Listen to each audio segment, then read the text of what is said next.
तो hi everyone, welcome back again to my new video. स्वागत करते हैं आप सभी का आपके अपने चैनल अंकित शर्मा एजुकेशन में। जैसा कि आपकी स्क्रीन पर दिख रहा है, इस चैप्टर का नाम है डस्ट ऑफ स्नो। ये पोइट्री का फर्स्ट चैप्टर है। उन सभी स्टूडेंट्स जो भी हाई स्कूल की प्रिपरेशन कर रहे हैं, जो हाई स्कूल में हैं, उनसे रिक्वेस्ट करूंगा कि प्लीज़ वीडियो अंत तक देख लीजिए। आपके लिए बहुत ही बेनिफिशियल है। अगर आप 100 में 100 नंबर लाना चाह रहे हैं तो प्लीज़ हम आपसे रिक्वेस्ट करते हैं कि आप हमारे चैनल को सब्सक्राइब कर लीजिए, बेल आइकन को दबा दीजिए, जिससे आने वाली हर वीडियो की नोटिफिकेशन सबसे पहले आपको मिलेगी। इस चैप्टर का नाम है डस्ट ऑफ स्नो। ज़्यादा बात न करते हम आपका टाइम नहीं वेस्ट करेंगे। रॉबर्ट ली फ्रॉस्ट ने लिखा है इस चैप्टर को। इस चैप्टर की समरी को हम रीड करके अंडरस्टैंड करेंगे कि कैसे इस चैप्टर को कवि ने क्या बताया है और कैसे इस चैप्टर को हम समझ सकते हैं। उसके बाद इससे जो बनने वाले सभी क्वेश्चन हैं उन्हें हम बहुत इजी वे में कर सकते हैं। तो चलिए वीडियो शुरू कर लेते हैं। सबसे पहले देखते हैं समरी ऑफ द पोएम। इस पोएम की क्या समरी है। सबसे पहले देखेंगे कि dust of snow is a wonderful poem of nature by Robert Frost. यानी कि जो डस्ट ऑफ स्नो ये चैप्टर है, is a wonderful poem of nature by Robert Frost. यानी कि ये लेखक हैं, राइटर हैं रॉबर्ट फ्रॉस्ट, जिन्होंने इस चैप्टर जो ये पोएम है इसको लिखा है और ये बहुत अच्छी पोएम है। आगे देखते हैं। In this poem a symbolic incident is present. यानी कि इस पोएम में एक छोटा सा इंसिडेंट्स है जो कवि के साथ होता है, उसे ही डिस्क्राइब किया गया है, उसी के बारे में बात की गई है।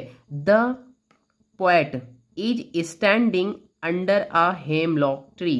ओके, क्या है कि जो कवि है, poet is standing under a hemlock tree. Okay, तो चलिए इसे थोड़ा हम डिटेल्स में बताते हैं और आप समझने की कोशिश करिए। जैसे कि आज के मान्यता के हिसाब से, यानी कि ब्लैक चीज को हम लोग बुरा मानते हैं, यानी उसे हम अच्छा नहीं मानते, उसे हम नेगेटिव वे में लेते हैं। तो जो कौवा है, इसमें कौवा और हेमलॉक ट्री के बारे में बात की गई है। तो कौवा को हम लोग ब्लैक होता है, इसे हम बुरी तरीके से मानते हैं और इसे अच्छा नहीं मानते, कह सकते हैं हम इसे अशुभ मानते हैं।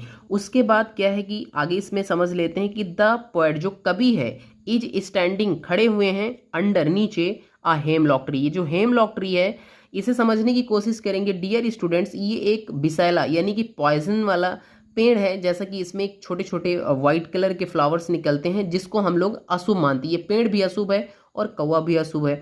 यानी कि इस जो ये पोयम है इसमें दोनों अशुभ हैं। यानी कि poet is standing under a hemlock tree, वो एक पॉइजन पेड़ के नीचे खड़े हैं, यानी अशुभ पेड़ के नीचे खड़े हैं। He is in sad mood, और वे दुखी मूड में भी हैं, वो सैड मूड में हैं। He thinks that his day has been lost, वो सोचते हैं कि आज का दिन तो मेरा खराब ही हो गया है। देन आक्रो, तभी जैसे कि आप देख सकते हैं, देन आक्रो, तभी एक कौवा sex the hemlock tree. Okay, समझने की कोशिश करेंगे। सेक्स द हेमलॉक ट्री यानी वो जो पेड़ है, and the dust of snow, dust of snow को कह सकते हैं हम कि जैसे कि यहाँ पर डस्ट ऑफ स्नो का मतलब ये होता है कि धूल मिट्टी, लेकिन नहीं, यहाँ पर डस्ट ऑफ स्नो किस चीज़ के हैं, ये डस्ट स्नो के डस्ट हैं। डस्ट का मतलब धूल होता है, ऑफ स्नो यानी कि ऑफ का मतलब क्या होता है। जैसे कि यहाँ पर थोड़ा सा हम ट्रांसलेट के बारे में भी आपको बता दें ताकि आपको बहुत ही अच्छे से समझ आए। स्नो का मतलब होता है बर्फ के छोटे छोटे पार्टिकल्स, मीन्स उनके टुकड़े। हम यहाँ पर इस चैप्टर को बहुत ही इजी वे में अंडरस्टैंड करने की कोशिश कर रहे हैं, क्योंकि जो हमारे स्टूडेंट्स यूपी बोर्ड से हैं और जो हिंदी में हिंदी स्कूल से पढ़ते हैं, हिंदी माध्यम स्कूल से पढ़ रहे हैं और इन इंग्लिश नहीं आती, उनके लिए बहुत ही ईजी वे है टू अंडरस्टैंड करने के लिए। ओके, तो जैसा कि लिखा है डस्ट ऑफ स्नो यानी कि जो बर्फ के छोटे छोटे टुकड़े हैं, फॉल्स ऑन हिम। और होता क्या एक्चुअली, देखिए, कभी कहीं ऐसी जगह पर गए हुए हैं जहां पर जो है बर्फ बहुत ज़्यादा गिरती, लाइक आप समझ सकते हैं कि कश्मीर में भी बर्फ बहुत ज़्यादा गिरती है। ऐसी कोई जगह रही होगी जहां पर कभी गए हुए हैं और बर्फ के टुकड़े बहुत ज़्यादा उस समय गिर रहे हैं, क्योंकि ठंडी में क्या होता है, छोटे छोटे पार्टिकल्स व्हाइट कलर के गिरते हैं और अगर पेड़ लगे हैं तो उन पे रुक जाते हैं, जमीन पर भी गिरते हैं। तो कभी कहीं जा रहे होते हैं और उस पेड़ के नीचे खड़े होते हैं, तभी एक कौवा, या तो उस पे कौवा बैठा रहा होगा या फिर पहले से बैठा रहा होगा, अचानक उड़ा होगा और उसके जो कण हैं वो आके गिरे होंगे, या फिर कभी पहले से खड़े थे, जो भी इंसिडेंट्स रहा हो, और कौवा आके उस टहनी पे बैठ जाता है जिसमें छोटे छोटे पार्टिकल्स आके उनके ऊपर गिरते हैं। आगे देखते हैं dear students. This little incident bring about a sudden change.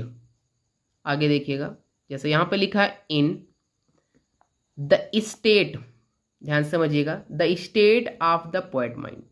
Okay, इसे यहां से समझते हैं। दिस लिटिल इंसिडेंट, इस छोटी सी घटना हुई है कवि के साथ में, जो इंसिडेंट्स है, जो वाक्य है, brings about a sudden change. इस छोटे से इंसिडेंट्स की वजह से जो कवि का दिमाग है, जो भी उनके मन में उस समय चल रहा होगा, वो तुरंत बदल जाता है, यानी कि चेंज हो जाता है। In the state of poets mind his mood has changed, उनका जो दिमाग है वो बदल जाता है। ही थिंक्स, वो सोचते हैं, that it has save the rest of his day and gets busy with his work like the crow. अभी देखिए यहां से समझने की कोशिश करते हैं। ही थिंक्स, वो सोचते हैं, that it has save the rest of the day, शायद उनका जो दिन है, जो बचा हुआ दिन है, शायद वो कुछ काम में आ जाए, क्योंकि जो उनका दिन था वो खराब हो गया था। वो थोड़ा सा टेंशन में थे, सैड मूड में थे कि आज का दिन मेरे लिए शायद अच्छा नहीं है और वो खराब है। और वो ये सोचते हैं कि अब अभी जब ये छोटे से इंसिडेंट्स के बाद में ही and gets busy with his work like the crow, वो सोचते हैं कि इस कौवे की तरह जो बाकी का बचा हुआ दिन है, हम उसे खराब नहीं करते हैं, उसे किसी अपने अच्छे काम में यूज करते हैं।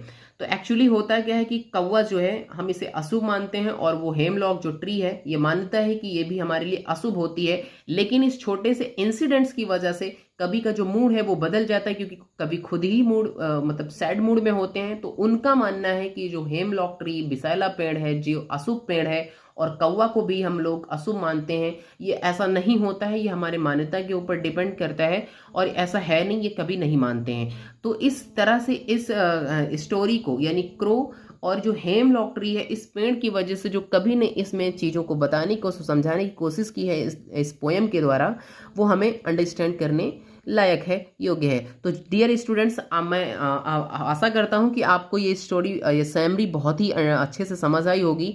और अब हम आगे इसके जो है क्वेश्चंस को बनाने की कोशिश करेंगे। तो मिलते हैं नेक्स्ट वीडियो में, क्योंकि इस वीडियो में हमने सिर्फ समरी ऑफ द पोएम, इस जो है समरी को बताने की कोशिश की है। ये फर्स्ट चैप्टर है, हम 1 बाय 1 सभी चैप्टर्स को पढ़ाएंगे और आपको 100 में 100 नंबर जरूर दिलाएंगे। ये हमारी पूरी कोशिश रहेगी। तो प्लीज़ चैनल को सब्सक्राइब करिए। कैसे क्वेश्चन को बनाना है, जो स्टूडेंट्स बहुत ज़्यादा वीक हैं इंग्लिश में, उनसे तो मैं रिक्वेस्ट करूंगा कि मैं ग्रामर से related translation, passive voice, indirect speech, Hindi to English translate, English to Hindi translate, मैं सभी चीज़ें पढ़ाता हूं। और आप हमारे चैनल को सब्सक्राइब करिए, अपनी ज़रूरत को कमेंट में लिखिए, चैनल एक बार वीडियो को लाइक कर दीजिए, अपने दोस्तों के साथ शेयर कर दीजिए, उनके भी काम आ सकती है। तो मिलते हैं नेक्स्ट वीडियो में, तब तक के लिए थैंक यू गाइस।